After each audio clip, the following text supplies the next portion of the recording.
Hello everyone and welcome back to SimCast, the higher education simulation podcast. My name's Lawrence Hill and I work in the School of Health Sciences at UEA Norwich. Hello everyone, welcome to SimCast. Great to have you with us. Today on SimCast we are joined by Kate Ewing. Kate, welcome to SimCast. Hi Kate. Hi there, thanks for having me. Absolute pleasure, lovely to have you on. So Kate Ewing is the lead for clinical simulation learning at the University of Northampton, specialising in simulation design to enhance healthcare education. With 25 years of NHS experience as a nurse, midwife and educator, Kate has led innovative training initiatives to improve learner experience and patient safety. A former practice development midwife and prompt facilitator, Kate has developed simulation-based strategies across university curricula, embedding reflective practice to maximise learning outcomes. Kate, so we're going to be getting into your experiences as a experienced simulation lead and educator in today's episode. Is that right? Okay, it sounds good when you read it all out like that. Well, it's all true. And before we go any further, and before Tony drops his call to action, I think a massive shout out to Carol Wynn, lead simulation technician at the University of Northampton. So Kate, off camera before we started recording, let it slip that Carol is an avid listener or watcher of the podcast, and it's nice. It's nice to be able to shout out to all 5 of those regular listeners. So thank you so much for listening. Over to you, Tony. Thank you. If you enjoyed the episode, please give us a like. Equally so, if you didn't like the episode, give us a dislike, but let us know in the comments why, because we're always keen to improve. To keep up to date with all things Sim, subscribe to the channel and don't forget to check the notification bell. And SimCast is available on all popular streaming platforms. Thank you very much. So, Kate, before we get into what you do and how you do it, why do you do what you do? Oh, this is a question, isn't it? It's a really hard one to answer, but I think at core it is that I really love simulation-based learning and I really believe in it. And I see it as a bit of magic. When it's good, it's amazing. And in my journey here, I've worked in so many different kind of areas where Sim's been used with different purpose and different understandings and different ideals. And it's kind of got me to the place where I can see that I'm trying to make a difference with it. As you said, I worked in the NHS for a long time. And I deliberately moved into education. I was a senior lecturer in midwifery before I took this role at a different uni because I wanted to try and enhance learning. And I could see the students coming to practice and newly qualified people. And you could see that they needed a bit more than they were getting. And in the NHS, a lot of the training I was doing and the work I was doing, you got pulled because it's, the patients are always going to be a priority. So I went into education deliberately to focus on this and then saw how different it is on the other side. So Kate, you mentioned you've obviously worked in the NHS. How much simulation did you do in that NHS job when you were there? I did all sorts. Okay. And hands up now, I'm really apologise to a lot of people that were involved in some of the sim that I was running. Don't you agree? Yeah, same. Yeah, you've caused a few. I mean, personally, I know that I've caused a few sim scars over the years through the practice that was suboptimal until I started to learn about what works. We probably will dive into this later, but we were talking off camera beforehand how you need decades of experience to be really adept at some of the more sort of finer skills that you need when it comes to things like debriefing, but we'll talk about that later, I'm sure. And the thing I'm getting from you as well is that the part of the why is just about the magic that simulation provides, like that. The what you can with nothing really but a few odd pieces of equipment with a good narrative and some clear learning outcomes, you can create this fiction which really informs and improves practice, and that is a little bit magic, I think. And I know, fiction, but to them it's not fiction. They're themselves and they're experiencing this and they're taking so much from it. And it's the magic of that bridge from practice to theory that we can use simulation for. And when you see it work and you see the learning that you can get from it, it's amazing. Yeah. So, Kate, you also said, and not that I'm sort of analysing and picking apart everything, but you also said when it's done well. Yes. Was that a loaded when it's done well? Or Yeah, well, I mean, take back to practice. So you asked me what sim did I do when I was a clinician, and we did everything. We ran prompts, we ran point of care sims, we ran training days, we ran updates, and we used sim, the sim that we understood to be sim. It was very much about what the scenario was. It was very much about the doing of sim. Okay. That the actual, well, what did everyone actually leave with? the learning, And what was that? In education, we talk about constructive alignment, don't we? That you've designed something to pull out something, and then how are we finding out that that's actually happened, and where's that learning happening? And a lot of that, it was just about the event. It was about, I've got this thing about tick box learning or tick box training where we're doing things because we have to do it, but actually how is it working? Are we getting what we want from it? Is the scenario we've put people through and we've supported people through, which I hope is happening now, has that actually achieved the learning that we thought it was going to, or is it something different? Yeah. And a lot of that stuff was about doing the sim, but the whole package of what actually simulation-based learning is, where the scenario is just the excuse to unpack and reflect and discuss and restructure, was missing. Yeah, I think it's got to the point in my mind where the action phase of a simulation, I almost want to reduce it to the absolute minimum viable activity to be enough to be a vehicle to launch into the dialogue about it. It's got to be sufficiently real and sufficiently authentic. But I think, in my mind, that the transition from the focus is the activity has shifted so far to the focus of this learning event is the debrief. The debrief. That I almost just want to end the simulation. Right, we'll end the simulation. Let's talk. Yeah, we've done enough. We've done enough. You've got what you needed out of it. And it's really important, actually, isn't it? And I'm going to come to you in a minute, Kate, for your thoughts on that, because as the tide of simulation ramps up, and more activity needs to come through our different schools, there is going to be less and less time for those debrief conversations. And again, to the uninitiated who want to invest all of their time into the doing rather than the understanding why, there is a risk that we lose that. Yeah, I've got more on that as well. That I think the risk that we have as a sector, as a healthcare education sector, with the advent of this sort of new emerging simulated practice learning kind of entity, that the focus of that always feels like it should be on the doing. Like there's something about it because it feels quite practically focused rather than quite educationally and focused on the discourse for me. And I wondered if, what you thought of that, Kate, and whether you thought whether you thought we should be prioritising when it comes to that sort of thing. Oh, that's quite a lot of. I think if you're taking simulation in the educational setting, so we've got our students, and I work across, all different health programs, all sorts of different students, and I look at integrating sim into the curriculum to help teach them and to help develop them. So the massive thing that's there is if you're just doing loads of they get this a lot on placement. They're having a lot of clinical experiences in different areas they're working in. And we know that the NHS is fast-paced. There's a lot of short staffing.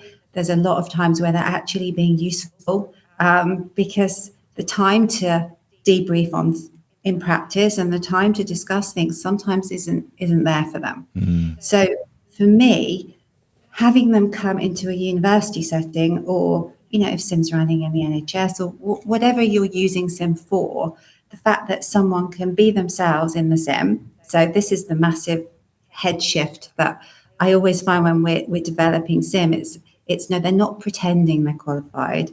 They're not pretending they're anything. They're themselves. And we're just giving them a bit of a platform around them experience and show what they can do in a supportive way.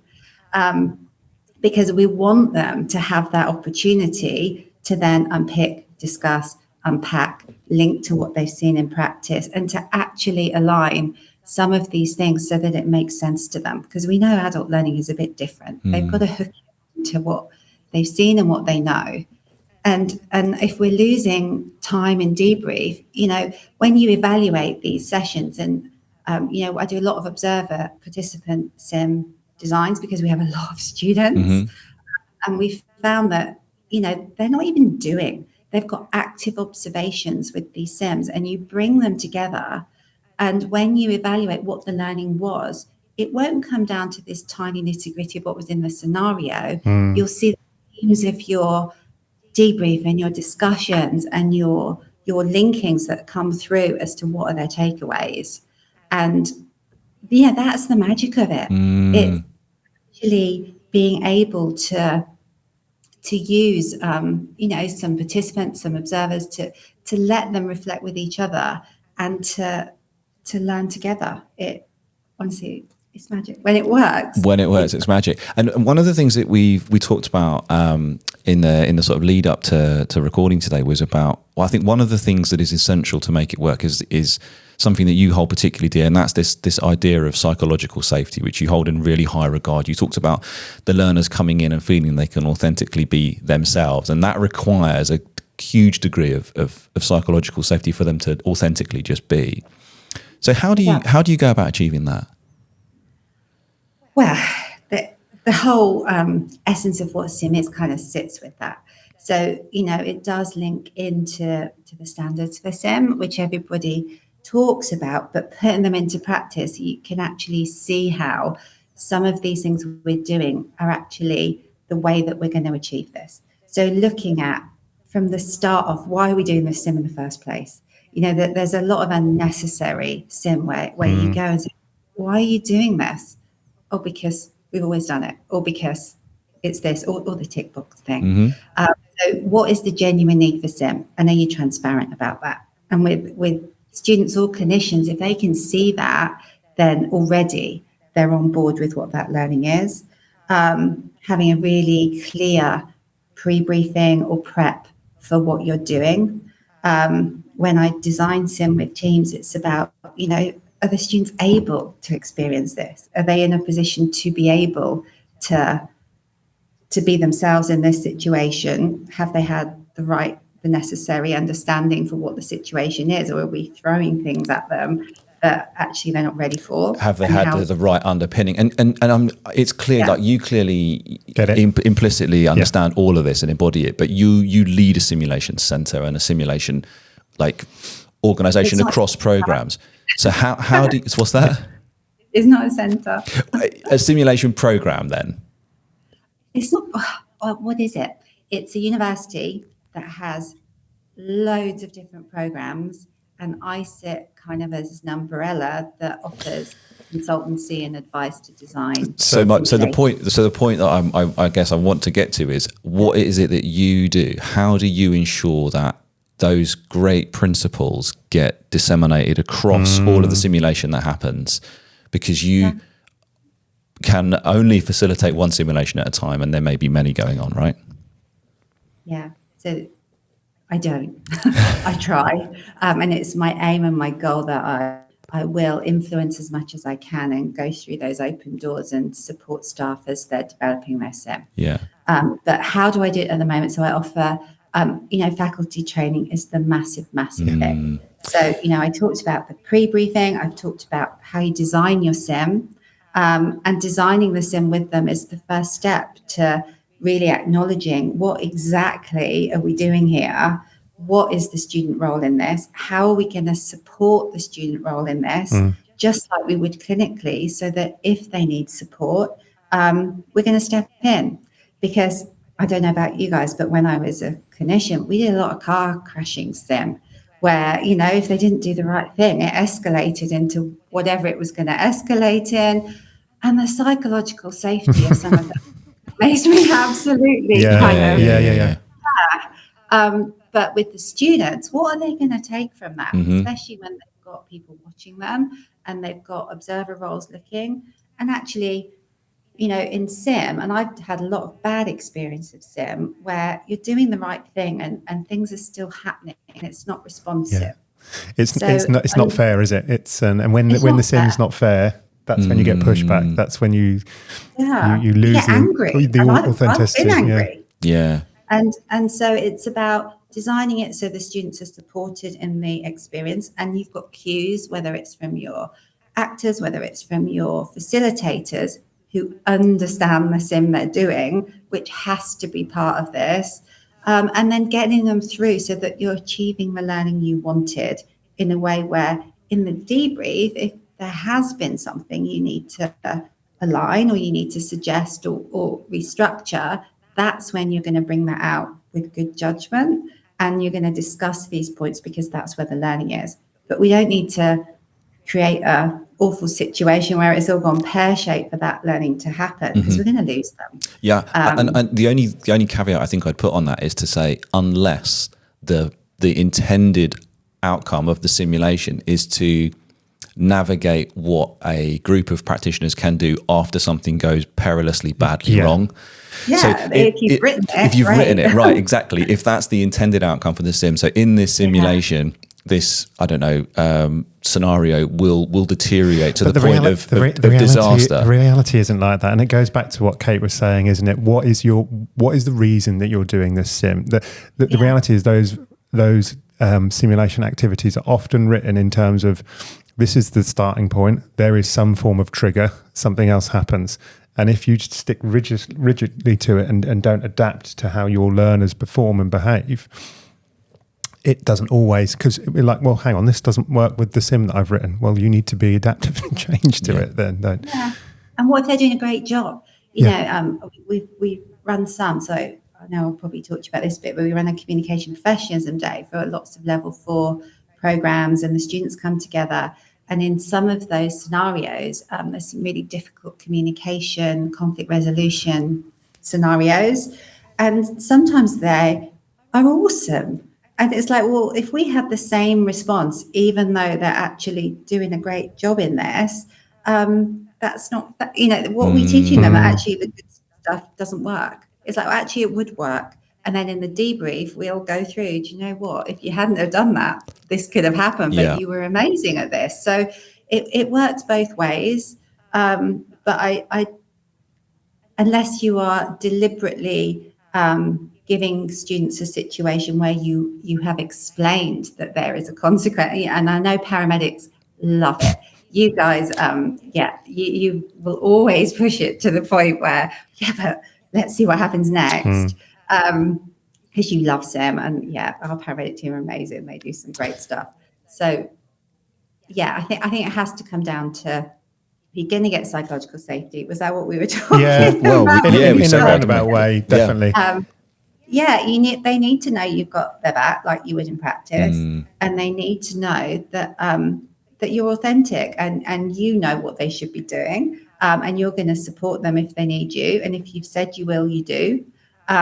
And then in the debrief, it's massively about running that well, so that it's not about you did, you didn't. It's run in a way that is a reflective discussion, clear boundaries and clear guidance. And going back to a point that you mentioned, it's about ensuring that quality assurance that, again, across all of the simulation activity that your organisation is doing, there is that consistency, that minimum threshold in terms of what we accept as simulation educators to provide the best experience for them.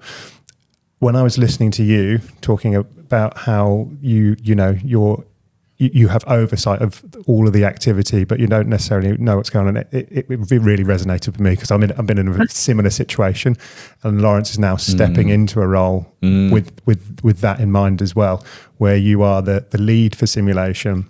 There is all of these different pockets of activity taking place, because certainly in our organisation, teams have to work at a team level to, whether it's program or to actually deliver the simulation. But to then try and have that overall oversight is often really, really challenging. I'm just wondering what's kind of been your biggest challenges with that. I think that is a very fair point. It's the transparency of what is actually happening. And when I came into this role, it was trying to find out, do people even know what a simulation is, and what are they calling simulation, and what is clinical skills, what is hands-on simulation, and what is supervised practice learning, and where does it all sit, and how are you doing it? And getting in there for some programs, it's been difficult to try and unpick that. And I did do, when I first started at this university, I did very much a kind of scoping exercise of talking to all the programs and asking them to map out, what do you teach as clinical skills, where every student has to be hands-on? What would you like to augment your teaching with to help support student learning with simulation scenarios? And then what practice hours are you simulating, and how does that look? And some of it I found quite easy to get into, and some of it not so much, because people are very busy. They're very used to how they do things. And, it's human nature, isn't it? If you've done things and you like what you do, someone challenging, well, actually, should we unpack how that sits with the bigger picture of evidence-based sim? It can be difficult. Yeah, and if you're doing it within educational context as well, is you're not just having to unpack in terms of the actual simulation itself. It's part of the broader curriculum design, isn't it? So you need to have these conversations with everyone. Where does simulation-based education, however you want to brand it, fit into your curriculum? How does it integrate, hopefully seamlessly, so that you can get the learning before you attend the sim event, so that your learners are completely prepared, and so that they go into it with a higher level of psychological safety than if they turned up and they didn't know what was happening, because the lecture on the topic is actually happening in 2 or 3 weeks' time, because there's that malalignment. Yeah. That's certainly something that we've struggled with. Yeah.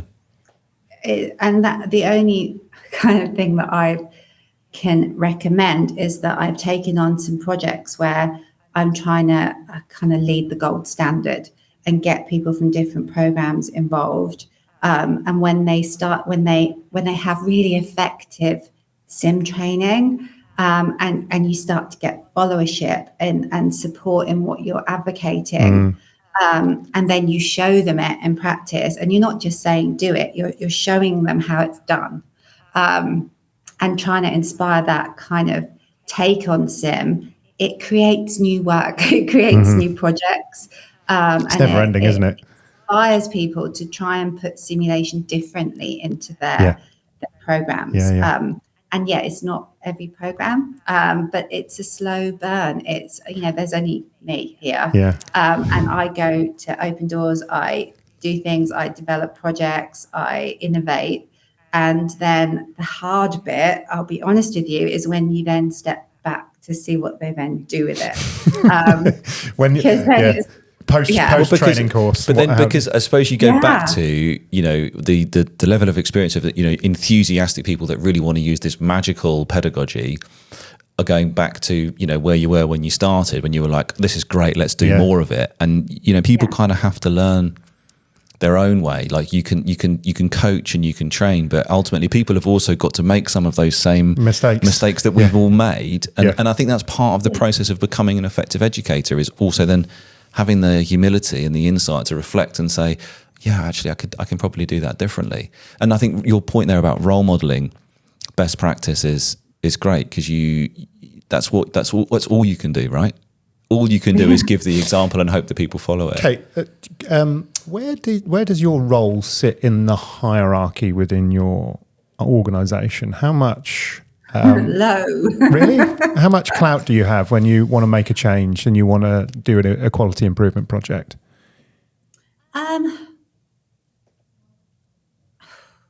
a really hard one to answer. I sit kind of in a kind of educational leadership tier, in a kind of course director kind of a tier, or?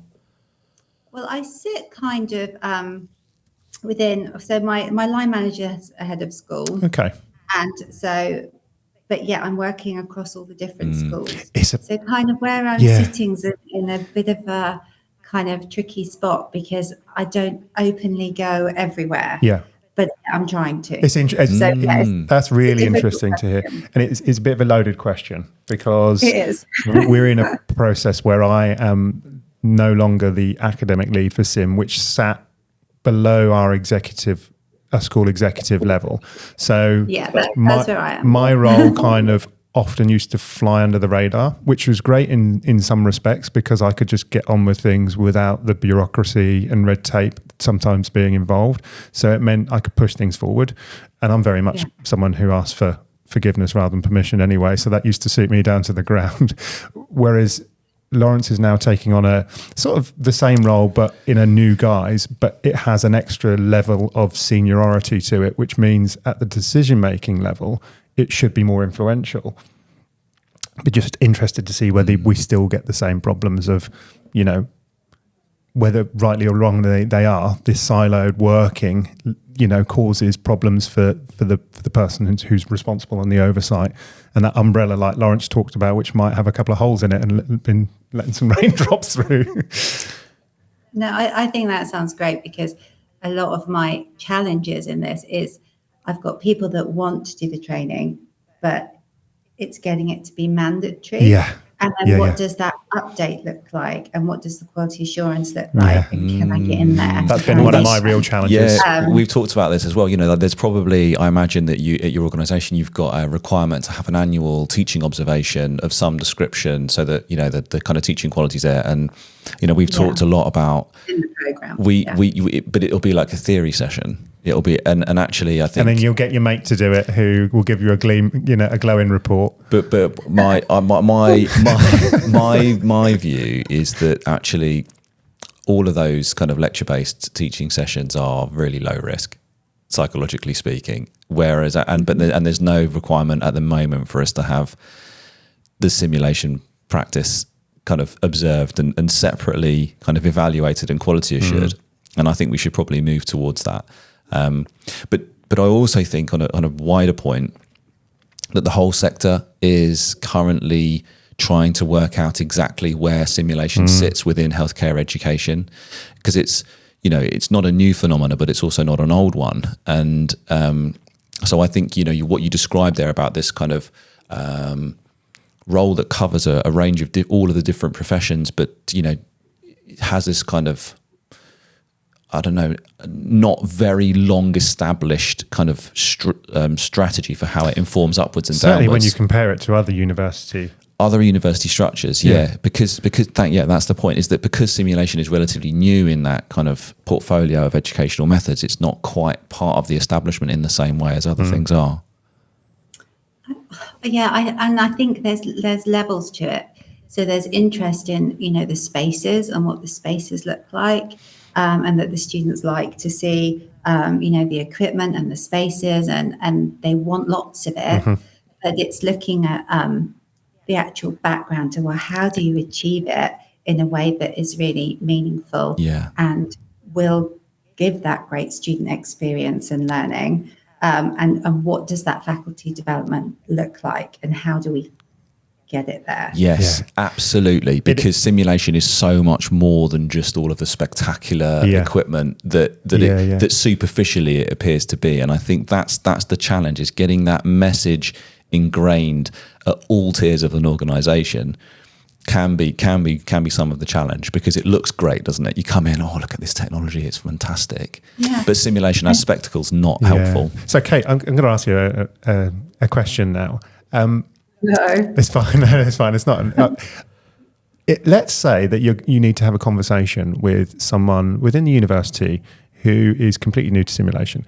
How do you explain to them what simulation is?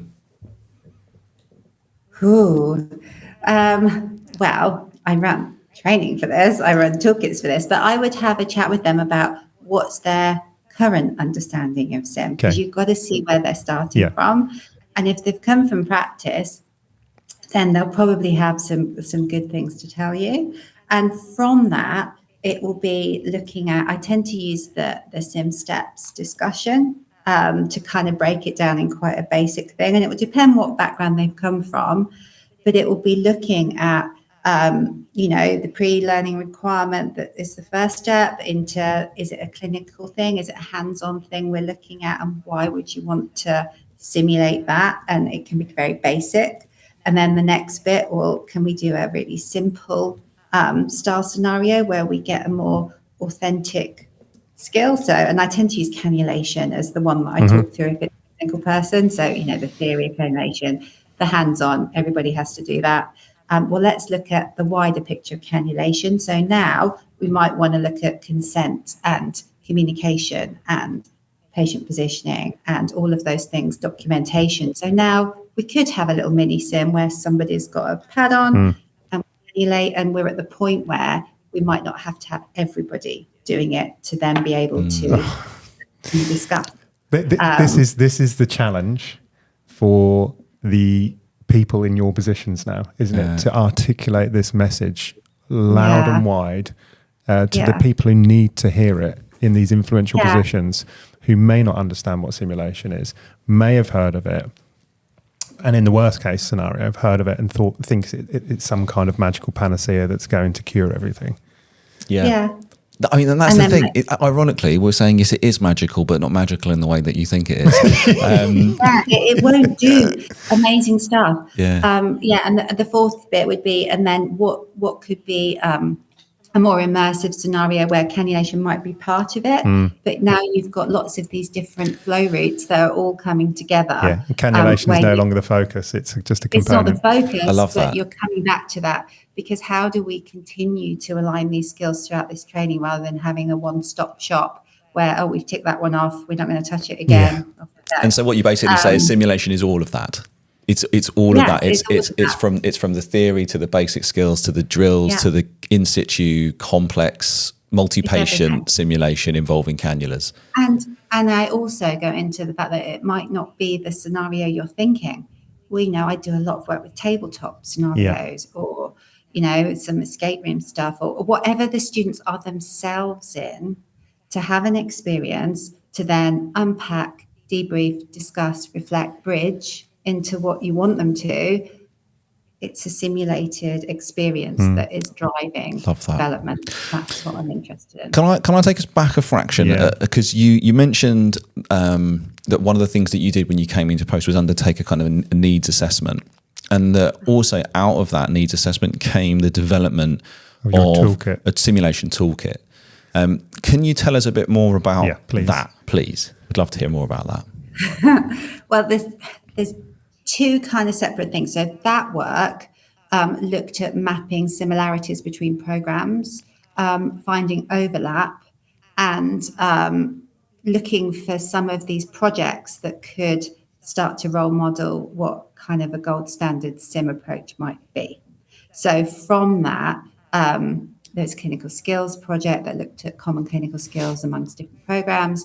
But then the work I talked about before with the communication professionalism workshops for the level 4 students came out of that, because every program wanted to do something to help augment their teaching of communication and professionalism. So it was like, right, we've got something you all want. Let's make it easy. You should have sim in your programs, but you know what? I'm going to lead this, and I'm going to have a team of people from each program who I'm going to take.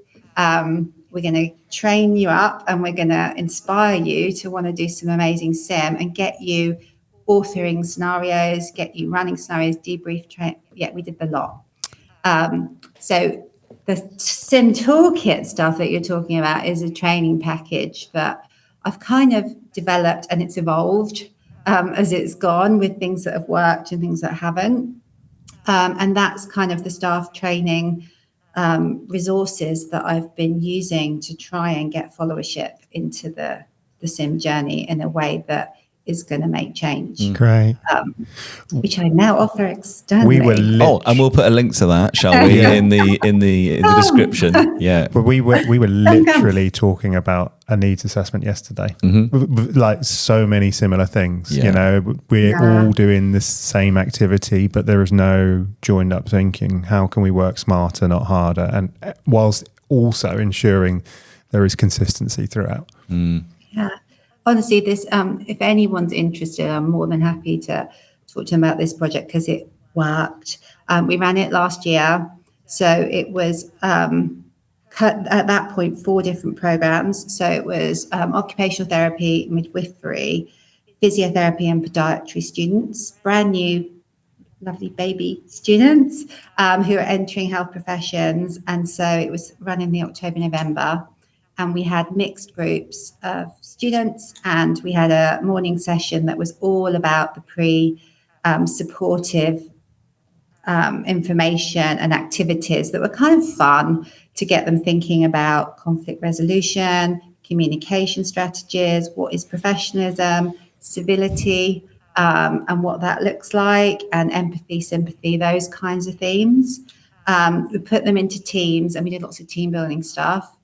And then we got them to rotate around 4 different scenarios in their groups that were authored to pull out those themes and get them having these conversations. And the evaluations were, we hit the mark with it. There were things to improve. But the psychological safety, which is the kind of questions we ask, was I think it was 98% across the board.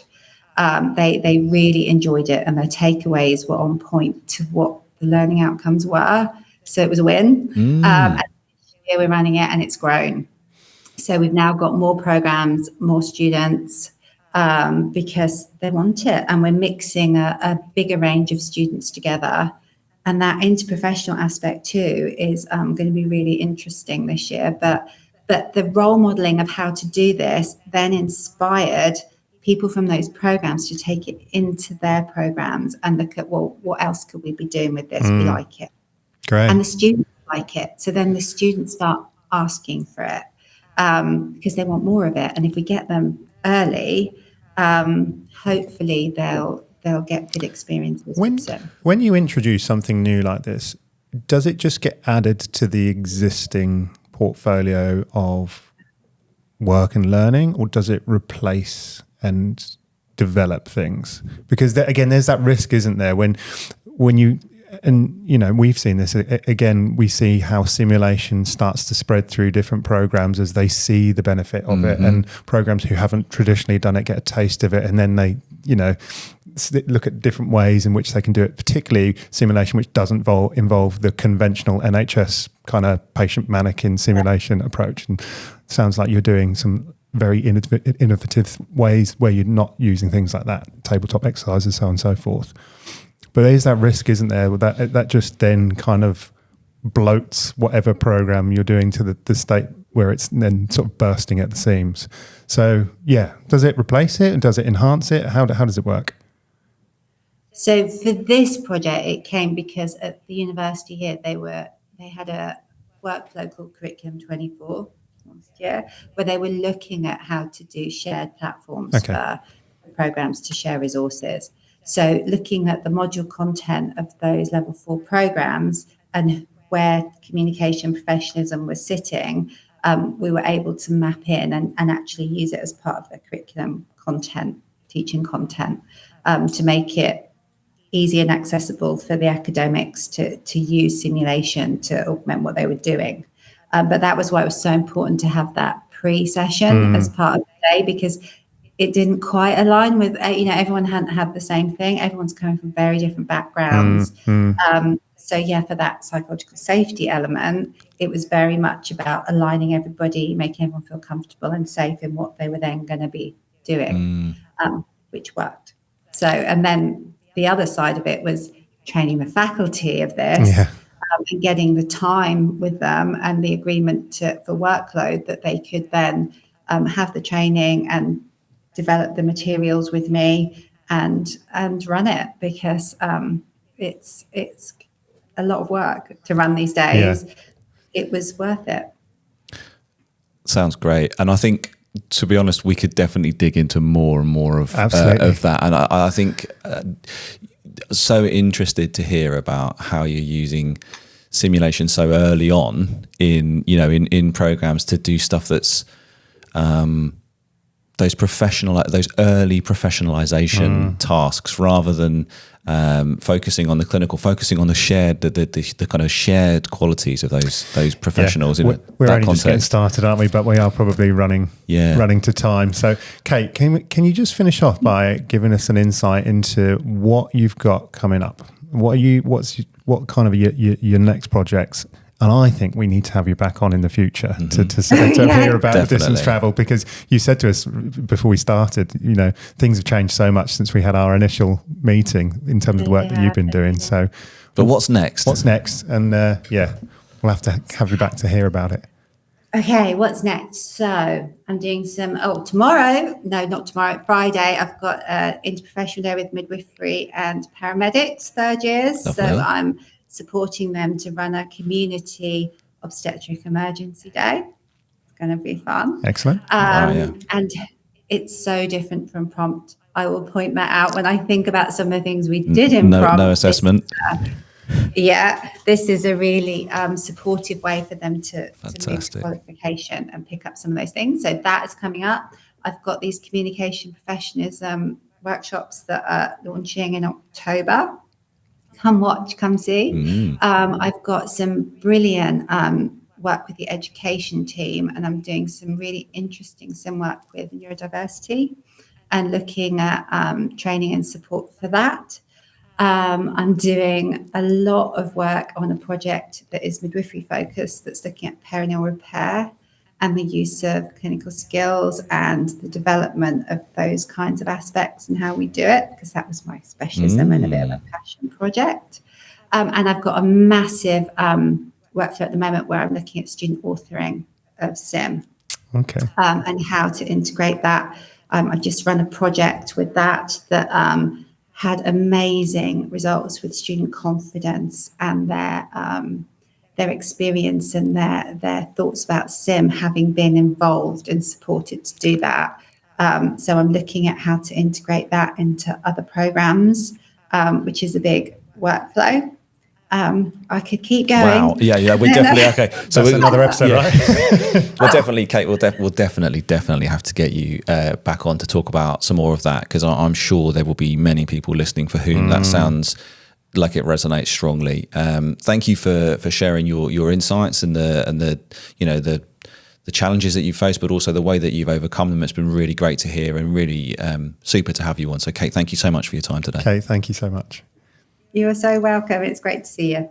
Cheers. We'll see you again soon. And thank you all for listening. We hope you've enjoyed this episode of SimCast, and we look forward to seeing you on the next one. Bye for now.